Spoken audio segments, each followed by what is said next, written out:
the wonderful world of Sweetgreen. My name is Nola. I'm Riley. I'm Katie. I'm Ryan. And I'm Layla. Alright, let's get into it.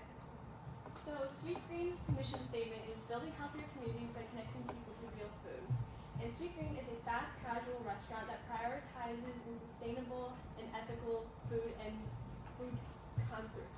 So can a fast food company really prioritize these though? And Sweetgreen's does by partnering with local producers who prioritize ethical, sustainable gardening practices and animal handling practices. And to diversify and shake up their competition, they have 5 annual seasonal changeable menus that they're constantly switching up. It's never the same, and so they're constantly bringing in customer revenue to try to switch it up. And the company isn't facing duress, and Sweetgreen is no stranger to financial stress. They've come down in 80% in their stock price, but that's because 2/3 of their stores have been underperforming and barely scraping by. But Sweetgreen does have a plan for fix with the Project One Best Way. This is a project initiative to roll standard operations to make sure everything is concise and exact as it should be, so that way customer satisfaction is always guaranteed. Alright, so like every business, Sweetgreen does have its strengths and its weaknesses. Its main strength really relies on its online presence. If you ever go on their site, you'll notice that the color scheme and the layout of the overall site is very organized, accessible, and very on point with their brand. And this is very important because consumers are moving more into the digital marketplace. However, there is also a reason why Sweetgreen is losing a lot of money, and that is because of 2 things, which is lack of brand awareness and price. Lack of brand awareness for new customers, specifically in areas like the West and the Midwest, is very important. It was found in a study conducted by Civic Science in 2023. And then also the price is very important to consider because the target market is really focused on affordability, and our target market is millennials and Gen Z. Now, there are external threats that do hinder Sweetgreen a little bit, which is intense competition, especially in fast food, and the monopolization of farming. However, there are opportunities to possibly convert these weaknesses and threats into opportunities by potential to rebrand to an online style company and concentrate more on like western areas of the United States because they're more sustainable initiative. So now we're going to focus more on the political, legal, and environmental situation that could hinder Sweetgreen. So politically right now we're under the Trump administration, which involves a lot of deregulation, especially in environmental and agricultural policy. This could hinder Sweetgreen because it causes more friction between the political entity and the business, and usually when those things don't collide very well, then it creates lots of different issues. Legally, there are many laws that are put in place that really can create barriers for Sweetgreen as a business. As Riley mentioned earlier before, Sweetgreen's menu is changed 5 annual times, which can create lots of diversification in like the menu, but also creates a lot of barriers due to time and efficiency of like production. And environmentally, there's an increase in industrial farming, which is ethically questionable, and Sweetgreen is very against this. However, since it's on the rise, more local farms are being swept into this industrial farming, and it's not working out very well. Now we can look at the technology, economic, and social situation of Sweetgreen that could impact Sweetgreen as a business, which is like the rise of AI. This could be very beneficial for Sweetgreen, mainly because they are very technological based, and also AI can help them make production more efficient with their salads, especially with the introduction of the Infinite Kitchen. Now, economically, they are doing very well. GDP is high, we are on recovery. However, middle and low income citizens, they are struggling like with their money, and this doesn't really help very much with Sweetgreen and their prices. Now, socially, there's the popularity of vegetarianism, veganism as well, and this creates lots of opportunity for Sweetgreen to maybe diversify their salads and become more vegan friendly. Alright, thank you, Nola. We're going to move on to some Sweetgreen STP modeling. STP stands for segmentation, targeting, and positioning. So when it comes to segmentation, there are 4 different categories: demographics, geographic, psychographic, and behavioral characteristics. So demographics, that's going to be age, race, ethnicity, gender, occupation, whatnot. Here we got 2 college age individuals. That's going to be what your Sweetgreen target market is going to look like mostly. Just those Gen Z millennials. And I'm gonna go out on a limb and say a lot of those customers are women. Speaking as the only guy in the group, take that with a grain of salt. But anyways, geographic. That's pretty simple. That's location. Whether that's urban or rural. Sweetgreen and Sweetgreen's case, they're gonna be located in the cities. And then moving on to psychographics, we got Chad here. He's got a healthy lifestyle. He eats healthy, goes to the gym every day, and after he goes to the gym, he goes to have some Sweetgreen. Behavioral. This one was kind of hard for me to differentiate between psychographic and behaviors, but behaviors are going to be more actions compared to lifestyle. Things like Instagram following, and what else? So, product positioning, that's the P in STP. How do consumers perceive the product? So the founders originally, they were torn between like fast or slow, expensive but healthy food, and fast, cheap, and unhealthy food. So they kind of settled on something that's healthy, convenient, and affordable, and I think that's what most consumers perceive the product to be. And it contributes to the cause, the environmental sustainability stuff that they do. And also they have charitable efforts towards like school lunch programs and whatnot. So here we got some of Sweetgreen's merch, salad. I mean, what do you guys think of when you think of salad? Do you think of something that's healthy, convenient, and pretty easy to make, affordable?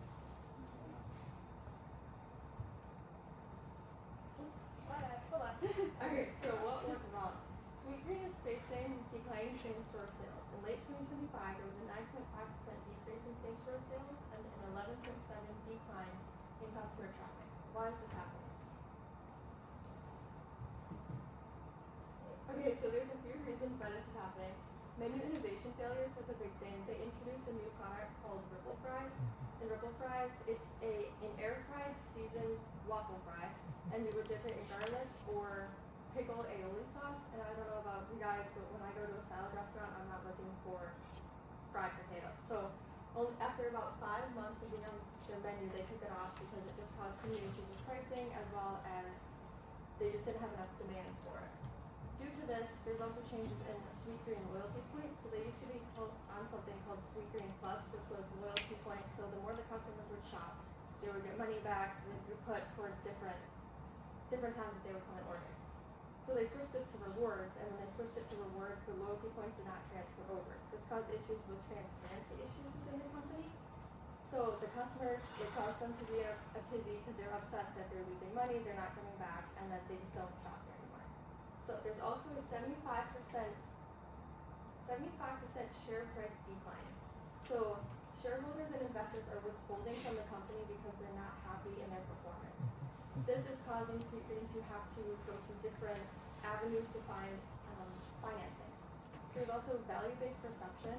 The main target market for Sweetgreen is customers around the age of 20 to 35 years old, and that age demographic is switching to staying at home and cooking more instead of going out and spending money. And so when you go to a restaurant like Sweetgreen, which is fast casual takeout, it's just fast food, it's more expensive and they're not seeing the value in what they're buying. But we can talk about what is working well for Sweetgreen and their marketing. So currently, as we talked about, their seasonal menu is a huge hit with their customers, and it really promotes their recurring customers because people are always trying to see what they're going to put out next. Another reason that they're doing very well right now is their collaborations and promotions. Recently, they've just collaborated with Nick from Love Island. He and Alandria created a bowl together that he is actually holding. That is the Ranch Fatty Bowl, and that is a huge hit among their customers. They're constantly coming out with different kinds, so people are always trying to stick around to see what's going to be next. And another thing that's been going well for them is technology. Like we talked about the Infinite Kitchen a little bit, and they will talk about that a little bit later. This is a rendering of their Sweetgreen, which is accessing their drive-thru because a lot of their stores don't have it, but as they get financing, they they are implementing more than streamlining. Okay, so the fourth piece of marketing, product. What do Sweet Greens sell? They sell protein plates, grain bowls, and then salads. That's mainly what they sell. They have other stuff you can buy too with the meal, but that's pretty much the bulk of it. They really excel in their customization of orders. So there's different dietary options. They have vegan, vegetarian, and gluten free, which is really important in today's society. And then they really emphasize partnerships within their business. So they have seasonal menus, which was already kind of talked about. They switch it up, and within the seasonal menus, this helps strengthen their partnerships with their local farmers where they get their produce from. So place, innovation and scalability is something that Sweet Green does pretty well. So for scalability, they want to open up more restaurants, have a bigger area. So they do that through opening up the restaurants in urban and high population areas. And then through that, they have innovation, which will be talked about later, but like with Infinite Kitchens, that's something that's a really big step in innovation for their company. Through that, they also have delivery and catering. Delivery is something that's still starting up. It's not as popular. And then they have catering. Within catering, they have individual and buffet style catering. So this helps broaden their market to events as well as just their in-person restaurant. When they started out back in 2007, they had one restaurant in Washington, D.C. And now they have over 300 locations. And actually back in August of 2022, they opened up their first location in Birmingham, Michigan, and now they have 6 other locations on top of that. Varying price points, their bowls are a little bit more pricey. So they have a kids bowl anywhere from $8, and then they range up to $25 depending on what you put on them. Along with that is cost transparency. Cost transparency is something really important to their business. They have every single add-on priced clearly so that way you can customize how much you want to spend on your food. Value-based pricing strategy. This is, the food you get is quality. You're not getting something that's fresh, frozen and then thawed out. You're not having wilty lettuce. It's fresh produce. It's healthy, sorry. And then promotion. They focus a lot on social media, especially TikTok and Instagram. They have pretty big following. I think combined they have around 700,000 between the two. Collaborations and partnerships. They collab with influencers and celebrities. That helps their brand grow. And then as well as partnerships with local farmers. On their social media, they have earthy or organic online themes. This helps, I would say, it helps deliver a message of who they are as a brand, as well as keeping it minimalistic so that way you focus on their product and not the design. Okay, now we're going to talk about marketing trends. So for Sweet Greens, the marketing trends are sustainability, transparency, and digital engagement. With sustainability, we already kind of touched on the Infinite Kitchen, but this is a robotic assembly line that makes their tedious jobs a lot faster. And what would take an average human 5 to 10 minutes is now going a lot faster, and they're making 400 to 500 bowls in an hour, which is good for their labor costs, which has been brought down, and their labor from seed, which has been brought up. And then their Sweet Lanes is just their drive-through, but this is making their traffic more accessible, so more people are going out of their way to get Sweet Greens because you can just go through the drive-through instead of going in. And then the Sweet Pass is an app that they created. This allows different businesses to put outposts in their buildings so that you can have Sweet Greens in your office building, so you can get that as your dinner or your lunch or everything. And with Sweet Pass, they also have increased their digital engagement because more people are on their app. They also, with their digital engagement, have been targeting Gen Z because there's a lot of influencers in that range right now. They do a lot of partnerships and a lot of videos on TikTok. Like we mentioned, they did it with the Love Island character. One of the things they do with digital engagement is make videos about their secret items on their menu, but you have to get that item through the app, so it brings up their engagement with using the app and then also seeing the video. And then lastly, they're very transparent about what they use, like their produce and their local farming, and then all of their containers are biodegradable, compostable. So that really proves that they want a healthier environment.